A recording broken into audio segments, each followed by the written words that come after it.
Puis nous, on a fixé ça à 350 heures. Ce qui est plus haut que ce que ça a déjà été. 350 heures de travail dans la dernière année. Le taux de prestation aussi est à 55% en ce moment. Ouais. Ça, c'est un très bon point, ça. Nous, on demande d'augmenter ça à 70%. Puis on demande aussi un plancher. Parce que 55%, là, si tu es une femme monoparentale qui travaille au salaire minimum à temps partiel, là, c'est des peanuts, 55%. Fait que nous, on veut dire, on peut avoir un régime qui, au lieu de perpétuer les inégalités du marché de travail, va venir donner un break au monde.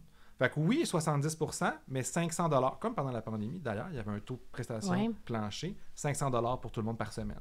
Comme minimum. Ça, minimum. On a un plancher à 500, avec un maximum à 600, comme en ce moment, 600 quelques. Ça, pas de problème.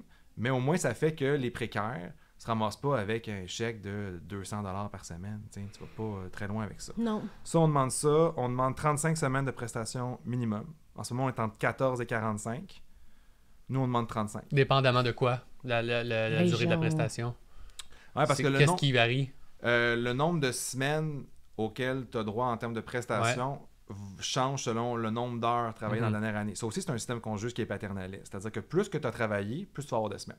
Si j'ai travaillé 700 heures bien flush à Montréal en ce moment, je vais avoir 14 semaines. That's it. Si j'ai travaillé 1820 heures et plus, là, je vais me ramasser à 36 semaines. Okay. Selon le taux de chômage, parce qu'on a des tableaux, c'est d'une infinie complexité. Fait que nous, on va dire, regarde, peu importe le nombre d'heures travaillées, on se qualifie avec 350 heures, on a 35 semaines minimum. Ça va. Puis ce qu'il faut savoir, c'est que dans la majorité des cas, là, je pense que c'est une moyenne, c'est après 20 semaines, les gens, là, ils se retrouvent une job et ils ne prennent plus de prestations. Il faut arrêter de croire que les gens vont faire comme je vais vivre un an sur l'assurance emploi. Personne n'aime ça. Non, parce que c'est juste 55% de ton... En plus, puis je veux dire, le travail, maximum. Oui, c'est financier, mais c'est aussi une vie sociale, c'est de la reconnaissance, c'est de l'accomplissement. Fait que les gens, ils restent pas si longtemps. Nous, ce qu'on dit, c'est 35 semaines. Puis la fin des exclusions totales, ce dont j'ai parlé tantôt pour les démissions, on arrête avec ça. Là.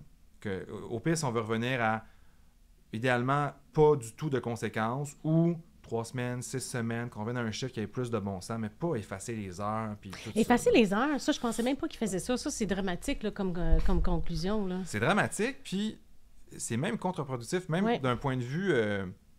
même si on n'est pas dans la protection sociale, puis tout ça, au niveau de la stimulation de l'emploi, parce que ce qu'il faut savoir, c'est que si je me pars une demande d'assurance chômage, puis je m'en vais essayer un travail, puis après 2 jours, je juge que c'est pas bon pour moi, puis je démissionne, j'ai plus de prestations.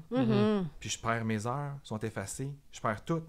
Fait que nous, ce qu'on veut dire, c'est même si on veut stimuler l'emploi puis aider les gens à s'essayer, à se reconvertir, à tout ça, ben on ne veut pas qu'il y ait une épée de Damoclès, parce que là, ce qui se passe, c'est que ce qu'on dit aux gens, c'est...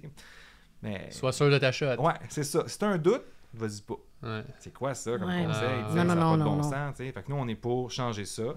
Puis l'autre revendication qu'on a, c'est que les nouvelles mères qui sortent d'un congé de maternité puis qui perdent leur emploi suite à ça ou pendant, elles droit à l'assurance emploi parce qu'en ce moment, ils l'ont pas.